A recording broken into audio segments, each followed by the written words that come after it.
Portland Mayor Ted Wheeler said the community is demanding change and he is listening and acting. He called it an historic moment and said the focus right now is on the police bureau because of the death of George Floyd and the questions it raises about every police agency.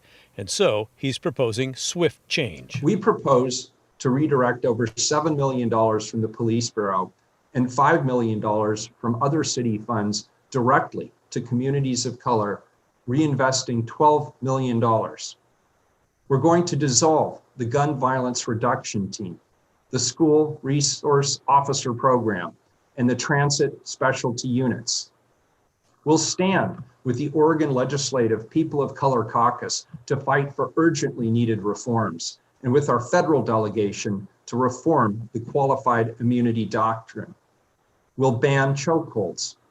We'll create a private right of action for intentional discrimination by law enforcement, and will reform the use of consent searches in traffic stops, amongst other things. Those items involve teams or policies that advocates say target blacks and perpetuate institutional racism.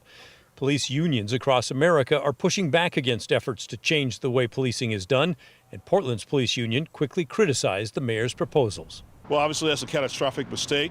It'll resonate shockwaves through the community as public safety. Our citizens are at risk. Obviously, units like the Gun Violence Reduction Task Force, they go to thousands of calls of gunfire. They've taken hundreds of guns off the street. They've arrested hundreds of people who are violent gun offenders and respond to thousands of calls of thousands of bullets that have been sprayed in our neighborhoods, in our homes, in our parks, in our cars, and a place where we recreate. So that's going to be a huge catastrophic issue for safety in the city of Portland. Earlier today, I asked Mayor Wheeler about that. Won't dropping out of the transit police and breaking up the gun violence reduction team actually make our city more dangerous?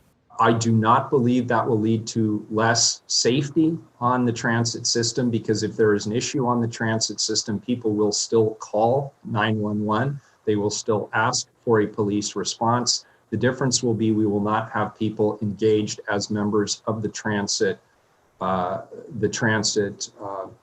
police function.